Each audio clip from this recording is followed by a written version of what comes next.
Good afternoon, Jason here, Birchfield Family Farm, Oxford, Ohio. Been a while since we've done an update. I'll take you around and show you what we got going on today. Okay, just made a sheep move. Got these mamas out on some good grass here. We had quite a weekend. About halfway through our lambing here, you can see Mama there dropped triplets over the weekend. Those are our first set of triplets here on the farm, so that was really exciting. Noticed we've got one there, this one closest to us, that's a little bit smaller than the rest. A little concerning at first. We kept a close eye on her. We're monitoring weights. Her weights are continuing to increase. Every day she dropped 3 ewes though. 3 ewes. Is that amazing or what? So we are up to 7 now. 4 over there, 3 over here, just chilling in the sunshine. We're about low 50s right now, early afternoon. A little bit of a breeze, but gorgeous, gorgeous day for hanging out in the sun.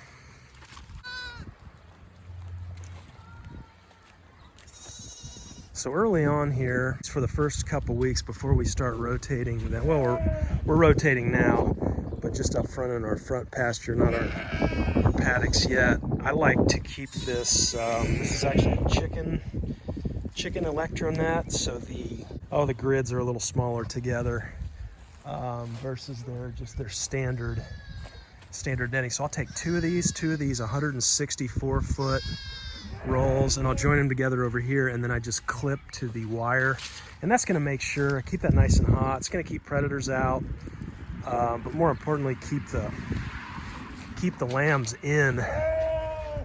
This wood fencing that we've got around the property, you really need them to get to 3 to 4 weeks old. Anytime before then, they can pop out those wood fence boards, and we got the road right here. So keeping them fully enclosed in this electrified chicken net seems to work for us for those first couple of weeks. And, thankfully, we got some decent weather now. A bunch of rain last night, almost an inch. One note I wanted to make here too on the electronet, we actually tried using the electronet without electrifying it.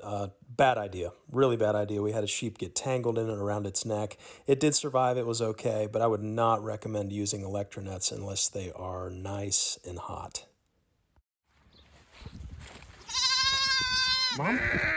Mama's calling to you. She's over there.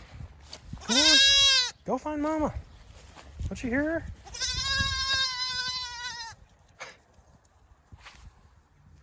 Just a word on our St. Croix breeding stock. We are a registered breeder. We have just had an overwhelming demand, and I get this sense from the other breeders as well that everybody's just booked. So I appreciate, we've had quite a few people contacting us. I don't know if they find us through the channel here or online on the breeder's site or whatever, but we are booked out. We've got a waiting list into year 3 now. I appreciate everybody's, reaching out, the people that have and wanting to secure stock. And I really have a passion for seeding the small homesteads, the small farms, getting going, doing this on all grass. I really believe in it. And, I want to get our numbers up so that we can continue to, promote small farm independence. I'm just really believing that. I think that in the days to come, that's going to be very important as a society, that we have these small farms online and keeping things going. So thanks to everybody that's reached out. If you do reach out, you're welcome to get on our waiting list. I can add you. But I wanted to throw that out there on our stock.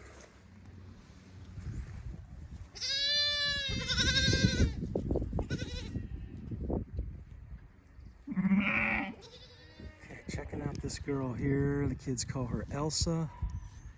She is up and down. She is, yep. I think we're gonna go here.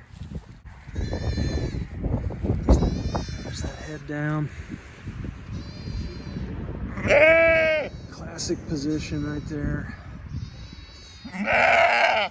It's restless, up and down. A little bit of pawing, see some pawing at the ground. Yep, there it is. She just got up, she's going back down, separated from the rest of the flock. All of the signs are here. Alright, here we go. Okay, good presentation here. 2 hooves. At the nose. This must be a big one. She is struggling. Okay, still just chilling here, hanging out the backside.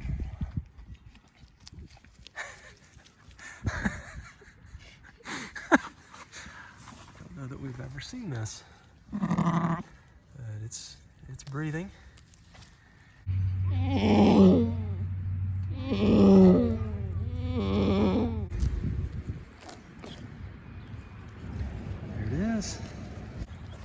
Okay, we hit the ground here. Sam's gonna keep time until, how long you think it'll take for this thing to stand up? 30 minutes. Huh? 30 minutes. 30 minutes? No way, man.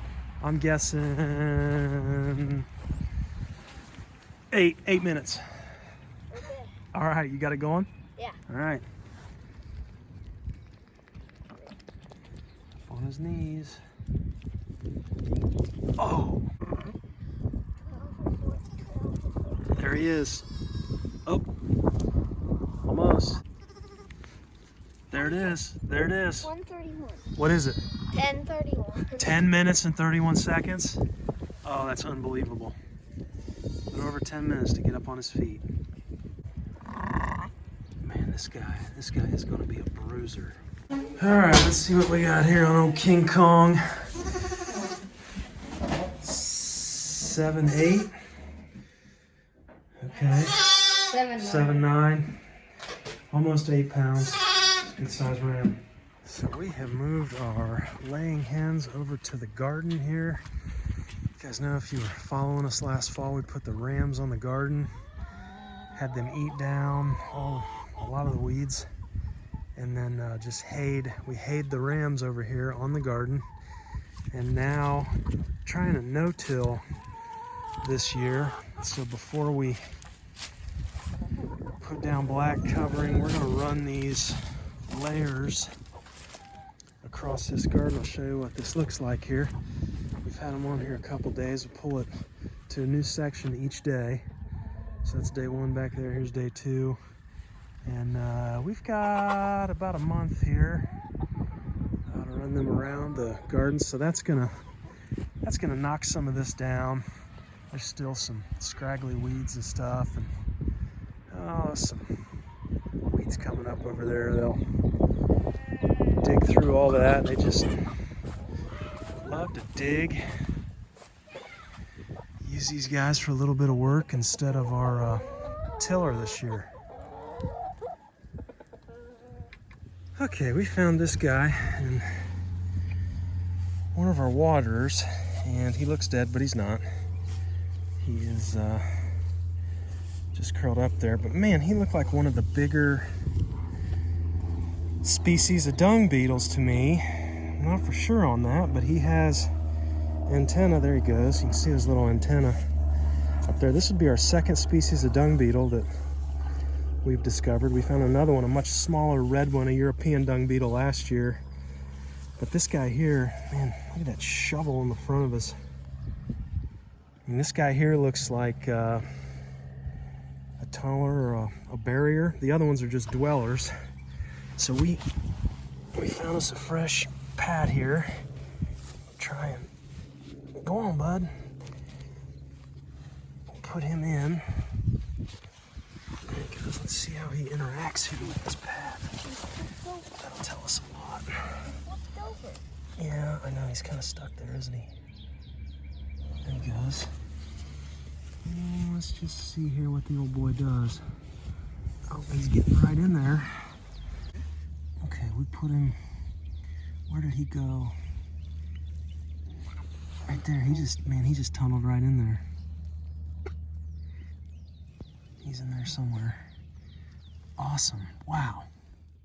So last summer in our pastures, we discovered that we had the European dung beetle, which is a dweller.